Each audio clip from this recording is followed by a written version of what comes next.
Hello, hello. Welcome back to the podcast. It's your girl, Kamie Crawford. And today it is I. I'm by myself. Well, I'm not really by myself because my assistant Emma's here and my engineer Sierra is also here. So I'm not actually alone. But aren't we all alone?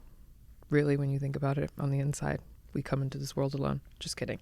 I'm actually in a good mood today. Why? If you can tell, I'm very tan because I got a spray tan last night and I can actually still smell it. I did take a shower, but you know that like I scrubbed 3 times. I like did a initial, once over with just body wash in the hands. Then I did a full wash with a rag, and then I did another little, get into the nooks and crannies because that scent sometimes can linger. If you know, you know. And you might be thinking, well, Kamie, you're black. Why'd you get a spray tan? Because, bitch, this is a hack. I've been spray tanning since I was 17 years old when I competed at Miss Teen USA. Because if you were going to be half naked, which, yes, I was at 17, let's not talk about that. I had to compete in the swimsuit competition. You want to be glowy. You want to be tan. And like, I'm from the East Coast. I can't be tan year round. And I have been so translucent recently. I could count the number of veins in my arms and legs and feet. And that's what I knew. Something needed to change. And I have a red carpet this week, so I needed to be glowy and tan. This is not sponsored, but my girl's at Dolce Glow, Marisol, she gets me right every single time. She comes to my house. She puts up the big tent. I get butt ass naked and bend over so that all of my cracks and crevices are tanned and glowy. So it's unclockable. But I'm very, very happy. And honestly, their tan does not have like a nasty scent, but all spray tans have a scent, no matter where you go. Some of them more pissy than others. Like I've been to some where I literally am like, oh, I smell like a dog just lifted its leg and pissed all over me. This is not that. But I do get a whiff every, couple sudden movements. So if I'm extra still, if you're watching this, that is why. But I did spray a lot of perfume, and again, I showered 3 times. So anyone who comes into contact with me today, just know I did try. But I think it really is like a self thing, like other people probably wouldn't know, but I can smell it because I know my scent. I know how I smell. I smell like Lalabo and Other 13. That's it. A year round, honestly, because that's the only perfume that I really wear these days. But I'm very happy to be tan. I feel much happier just overall when I'm tan. Like my last period, I actually had a mental breakdown and almost booked a flight to Cabo by myself for the next morning at like 8 a.m. I was like, I'm fucking out of here. I'm leaving. I'm going to Cabo. I don't know when I'll be back. I'm gone.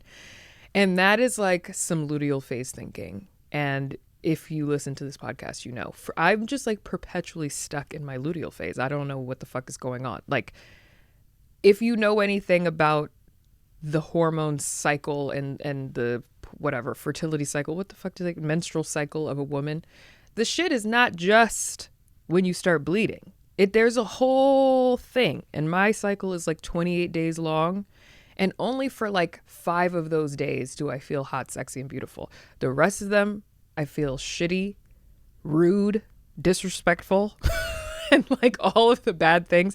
And also, right before I get my period, I feel cuckoo bananas, crazy town. Like anything can happen and I can just snap at the drop of a dime. And I was like, before I snap, I'm going to go to Mexico by myself. I'm out. And I called my boyfriend and I was like, I'm going to Mexico tomorrow. He was in New York. I was in LA. I was like, I'm going to Mexico tomorrow. He was like, no. No, you're not. Not by yourself, you're not. And I was like, I have to go. I have to book a room at the Nobu. I need to book a suite.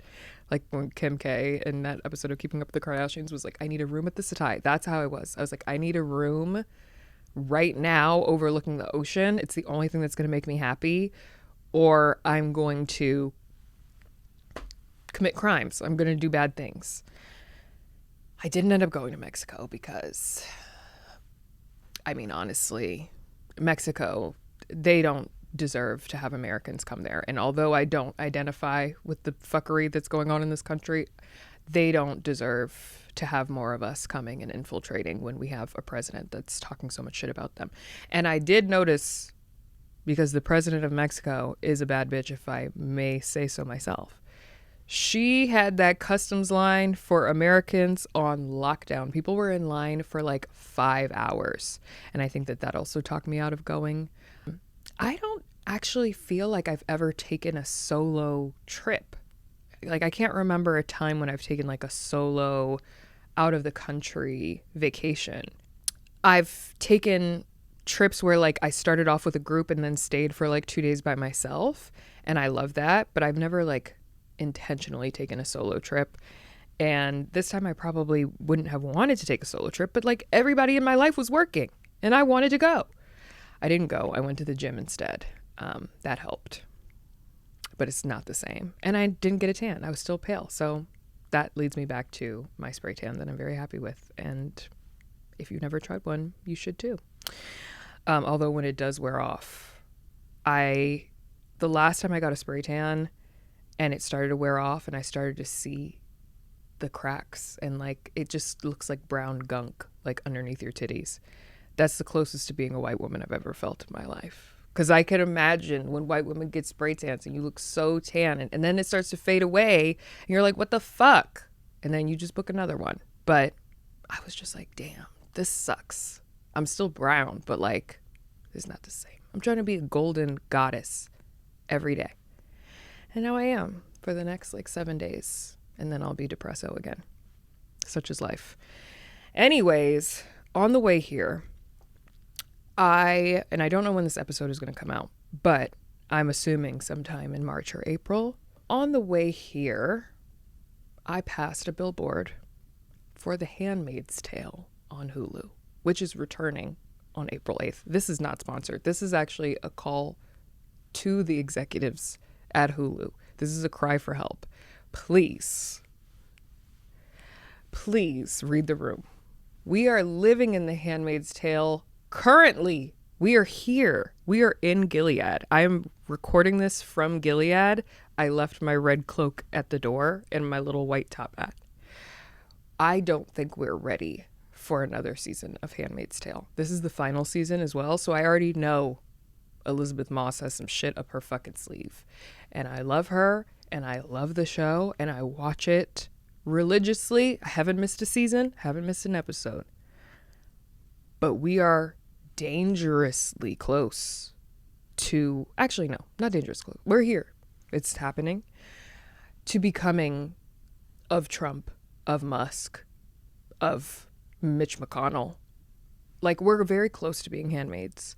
And on the way here, I went to a dark place in my brain where I was thinking, okay, if I was on The Handmaid's Tale, who would I be? And at first I was like, oh, I'd probably be a Martha. Like, I don't know if I can't remember other than Poussey. Like, well, Poussey is her name in Orange is the New Black. That's not her name. That is not her name in The Handmaid's Tale. Fuck. What is her name in The Handmaid's Tale? Now I gotta look it up. I literally, wait, okay, I have to look it up because I can't do my girl like that. Okay, Samira Wiley. She plays Moira. Or Moira. I feel like they say it like Moira. Anyway, she was a handmaid, but like to which family? Because there are no like black families that I can recall in The Handmaid's Tale that are like of like status. And I'm like, I know y'all not having Poussey. I have to say Poussey because Moira is too hard for me to say. I know y'all not having Poussey push out your white baby. Like, it's just not, you're not doing that.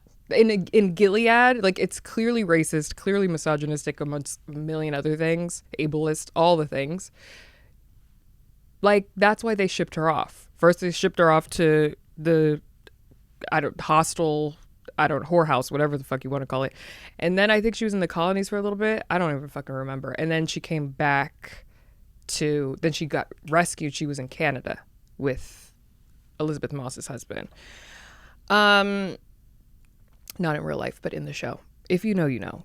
For if you've never seen the show, then I'm probably not explaining it even remotely decently, and you're like, oh, I'm never going to watch this. Honestly, maybe now is not the time. But I was thinking like, okay, I probably wouldn't be a handmaid because although like stunning, gorgeous, anyone would love to have a baby with me, I'm sure. I don't think that the racists in The Handmaid's Tale who don't like loudmouthed women, females, as I'm sure they would call us, I'm sure they don't want to have a baby with me. So then I was like, oh, maybe I'd be a Martha. But they don't want a loudmouth bitch like me in the kitchen either. They don't want me in the house, period. So then I was like, oh, maybe I'll go to the whorehouse. But I don't think they want me there either. So I was like, oh, I'm going to the colonies. They're sending me. I'm going to have radiation poisoning. There's no way they're going to let me live. And that's very scary because like this is the time that we're in currently right now in the state of our union of America, United States.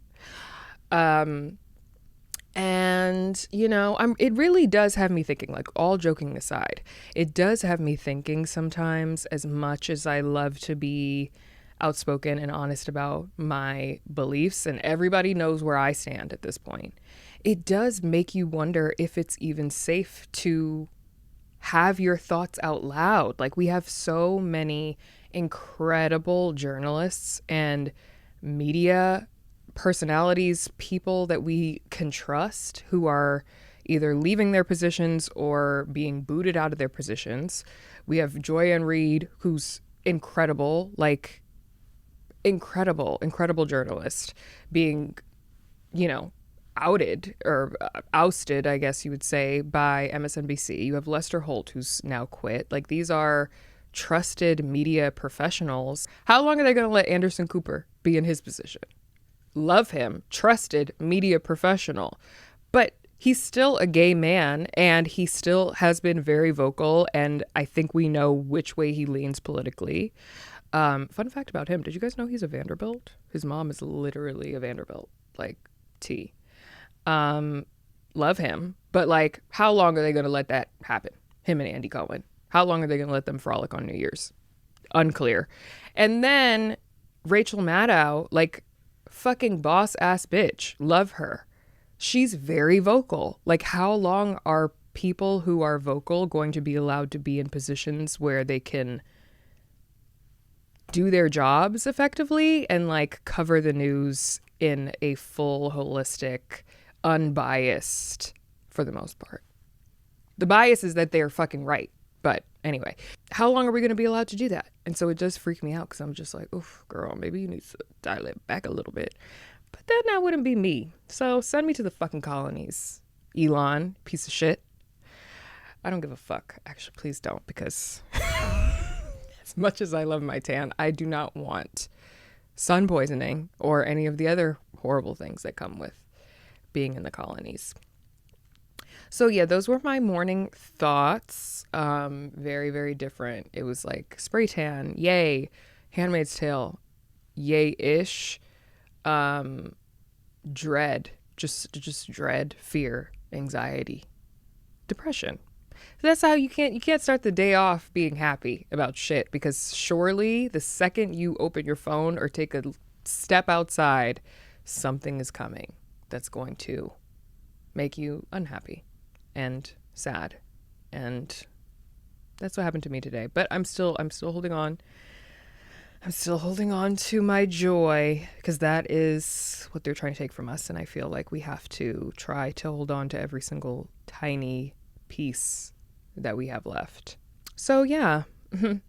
Anyway, let's talk about you. Enough about me and the crazy thoughts that swirl around in my head. Obviously, this is a relationship advice podcast. I can't just talk about myself. Although there was something else I wanted to share. A life update, a quick one. Since I have been bi-coastal and being on the East Coast, being in New York, my boyfriend and I, which I say both of us, but is really him, but also me, I'll get to it anyway. We are renovating a house, not for us, but to sell. We're flipping a house right now.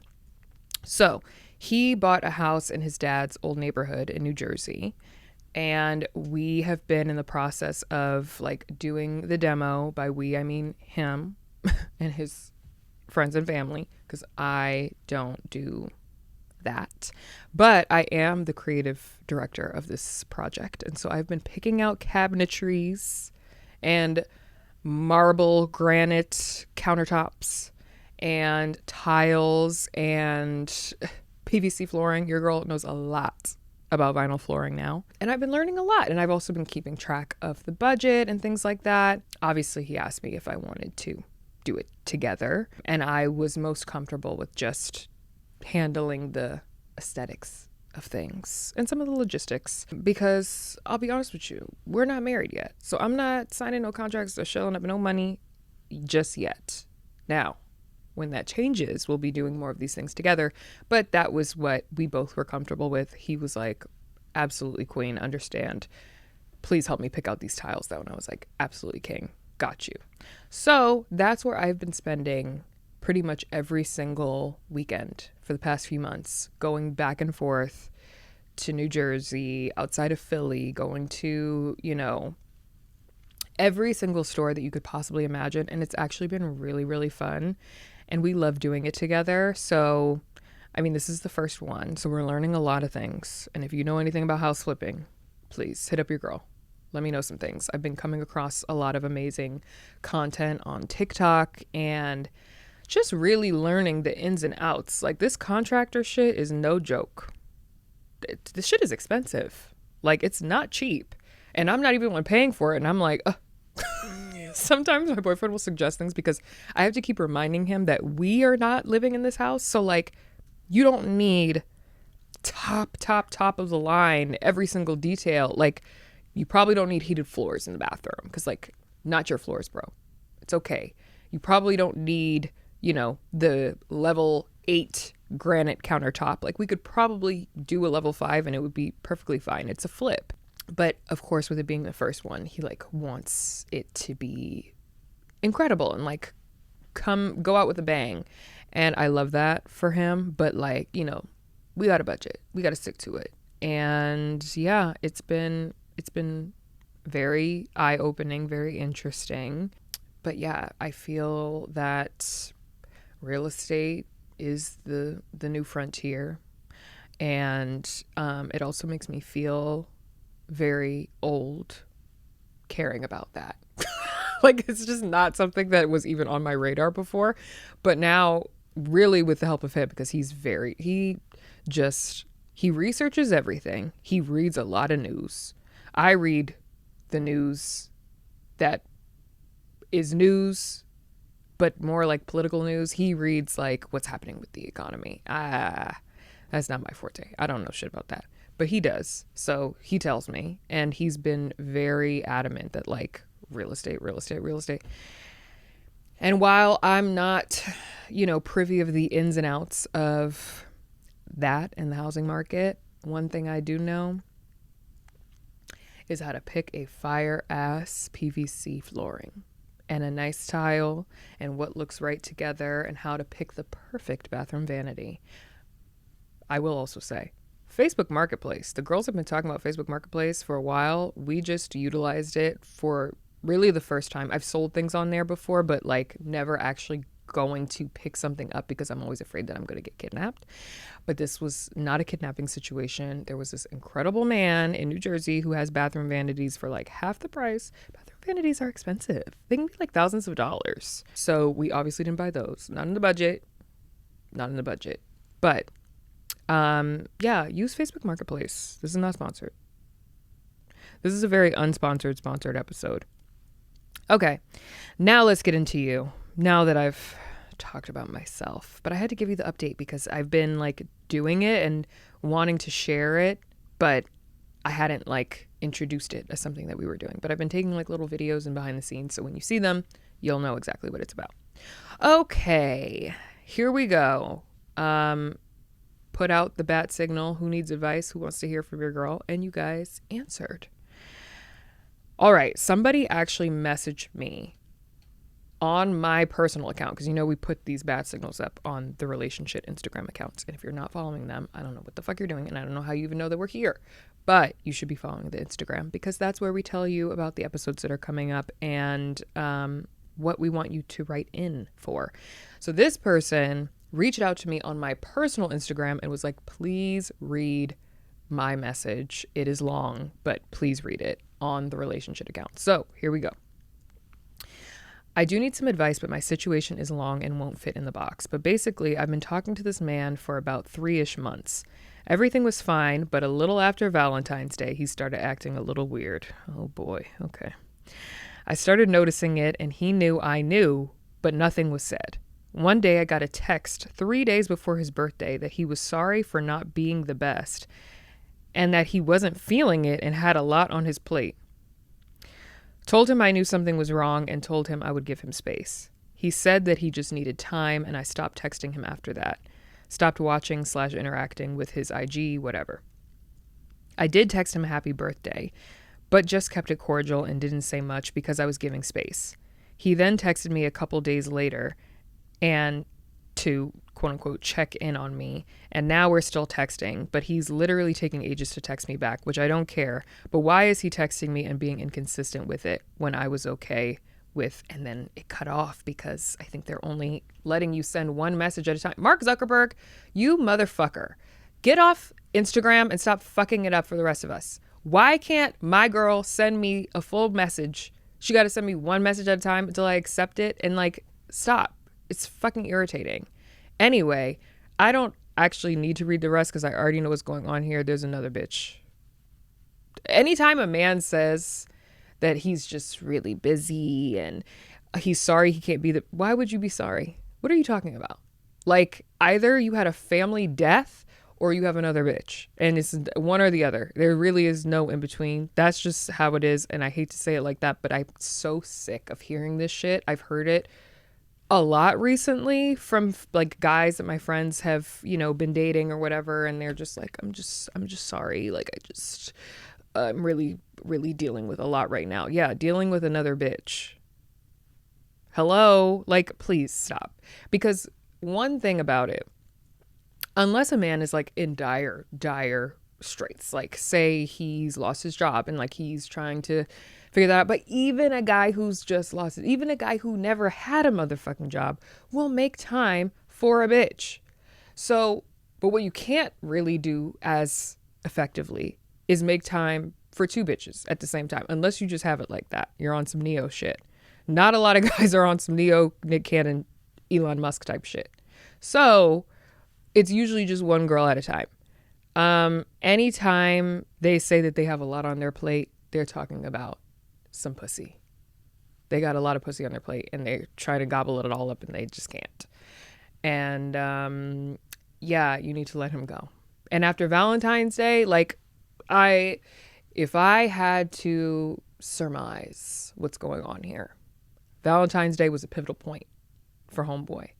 He probably had somebody else that he was talking to at the same time as you, if you guys have only been talking for 3-ish months, which is a while, but like maybe there was a situation that didn't exactly wrap up. He didn't close the loop on that and started talking to you and still really liked you. It has nothing to do with you. It has everything to do with him being whatever type of person that he is. But I'm sure Valentine's Day was a pivotal moment because whoever he might have been talking to, maybe it was for longer. And maybe she was like, hey, should I get off the pot? And he was like, all right, you know what? Actually, I'm going to shit. I'm going to stay. I'm going to stick around. And now you're dealing with the aftermath of this. And that sucks. And I'm sorry. But I would, when people tell you what they're capable of, you have to believe them. If he's saying he can't do it, don't try to make fetch happen. Move on, cut your losses, goodbye. Don't even ask. Just take my word for it. There's another bitch. Gotta go. Adios. Block him, move on. I think it will be for the best. Trust me. Trust me. Trust your big sis. Okay, next one. Okay, so I've been dealing with this guy for 6 months. The first 4 months were long distance. I was busy traveling for work and he had an insane work schedule. Now that we're in the same city, we see and spend time with each other all the time. It is evident that he and I are both really into each other. However, we haven't had the talk regarding where we intend on this going. Should I initiate that conversation with him? That is a really great question. I feel like, I mean, as women especially, I feel like I was just actually talking about this yesterday. We have such we have forward thinking and like thinking of the future forced upon us. Like from a young age, you have to think about, okay, where do I want to be? What do I want to do? You know, how old am I going to be when I get married or, you know, decide to have a baby, because you have that biological clock that's constantly reminding you that time is running out. That's how it feels. And so I feel like our concept of time is like, okay, it's been 6 months. Like, what about the next 6 months of my life? Like, I don't know how old you are, but like, I don't know if you're in your late 20s or 30s and you feel like you're ready for marriage. Like, okay, well, if it's been 6 months and then like the next year and a half we're dating, that'll be 2 years. And then, you know, I want to have a kid in another, like we think like that. I don't think that a lot of men think the way that we think. And I think that we're also in a society of like building. Like a lot of times I'll hear that guys are like, when asked about like, what is this? Like, what are we doing? They're like, oh, we're building. Building what, bitch? I don't see a fucking house. I don't see furniture. I don't see building what?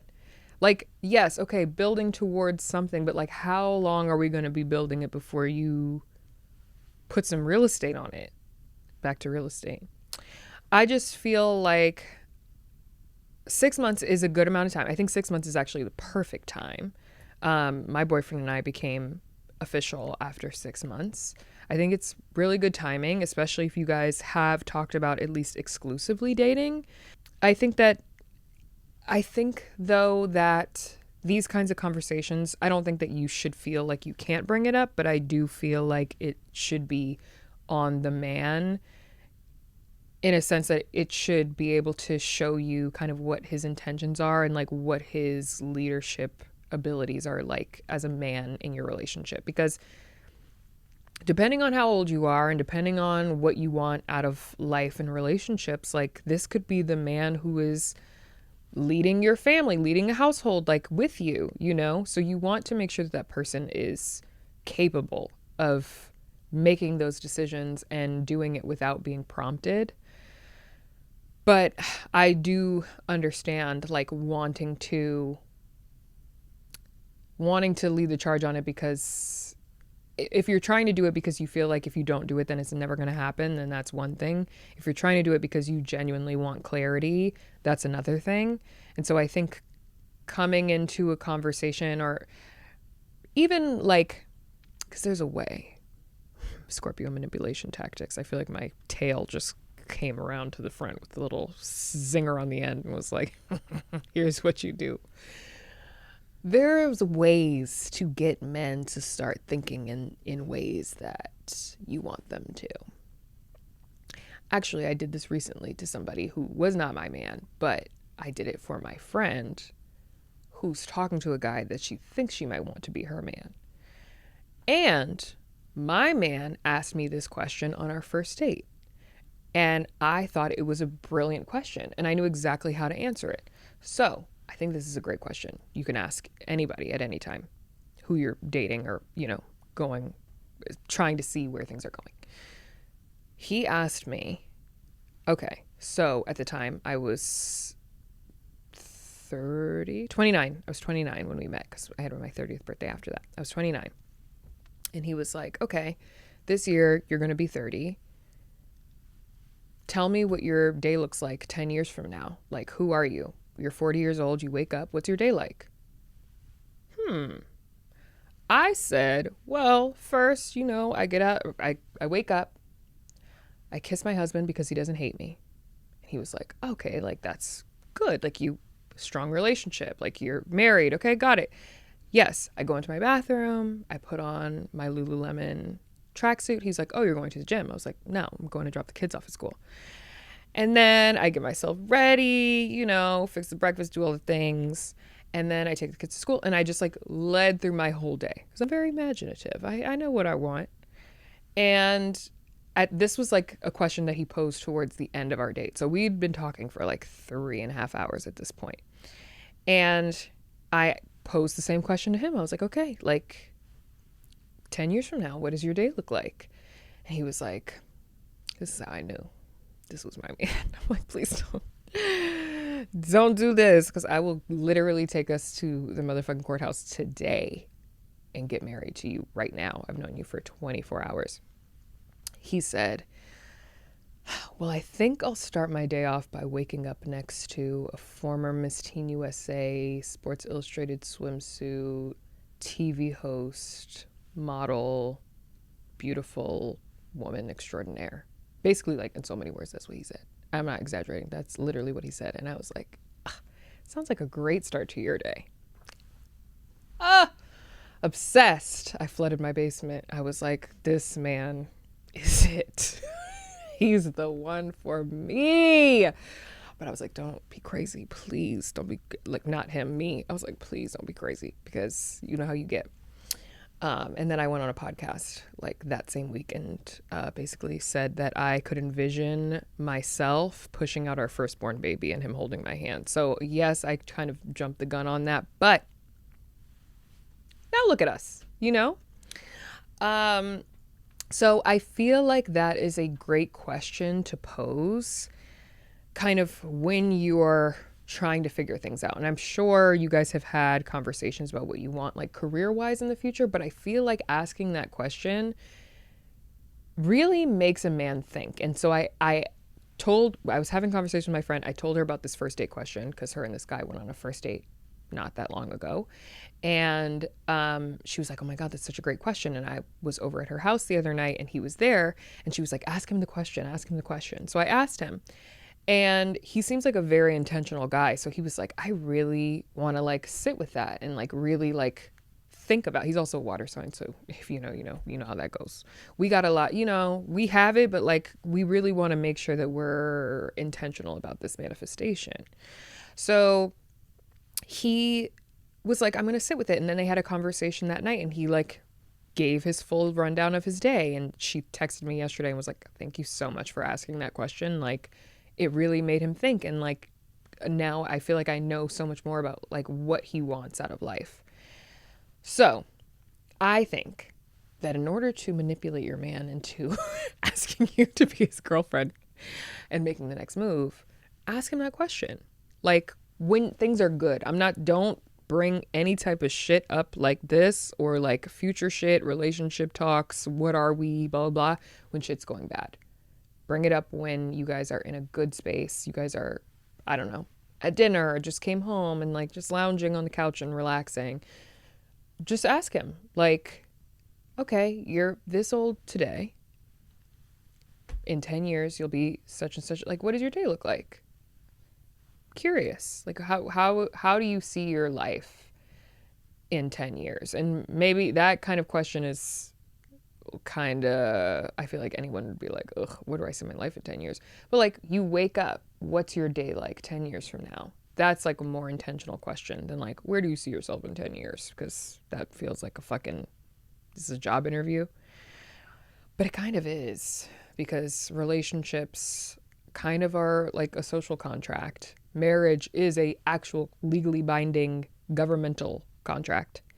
So I think that's a good way to introduce the conversation without asking the question. And, if he doesn't mention anything about having a wife or girlfriend or what have you, or you, then, that could be interesting. And maybe you can even ask questions like, well, are you married? Like, what's tea? Like, are you in a relationship? Get him thinking. But they kind of have to think about it first, in my opinion. I feel like they need to be the ones to think about it, but you can help them think about it if you manipulate them. Someone said, I said, do you need advice? And someone said, yeah, what the fuck is wrong with men? Honey, listen, that's the age-old question. We're all trying to figure that one out.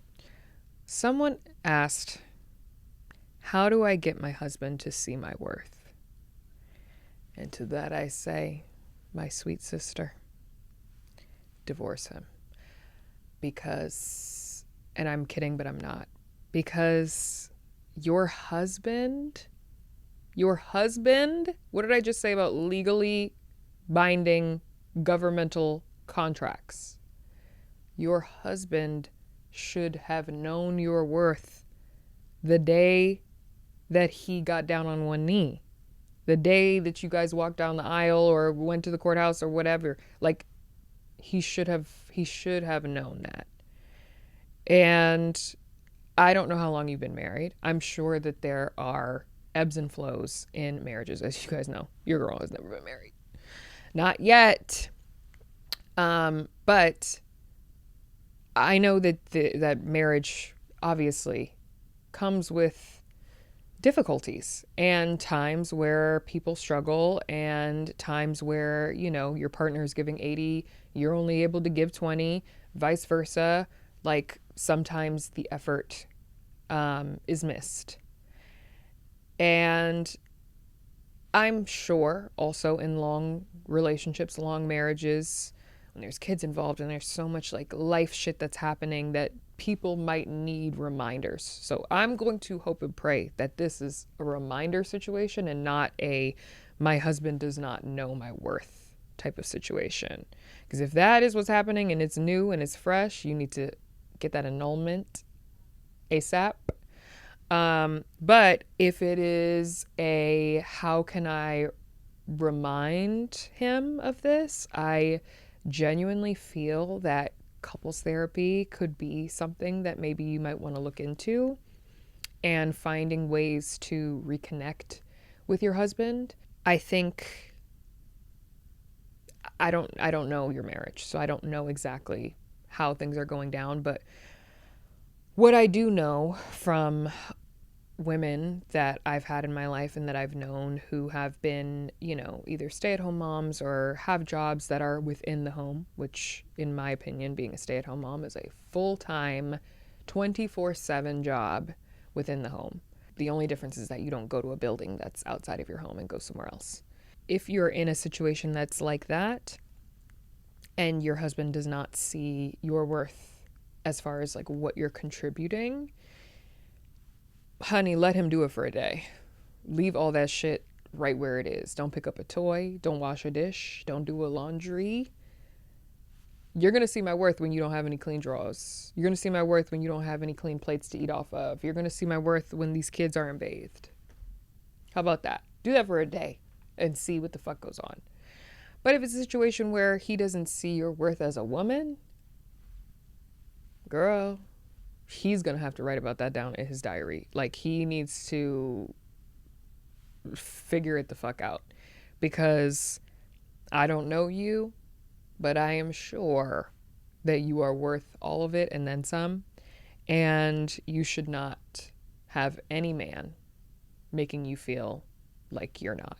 I don't give a fuck if he's your husband. I don't care who he is. I love Jesus, but Jesus isn't going to make me feel worthless. I don't care who you are. Like, I don't think that it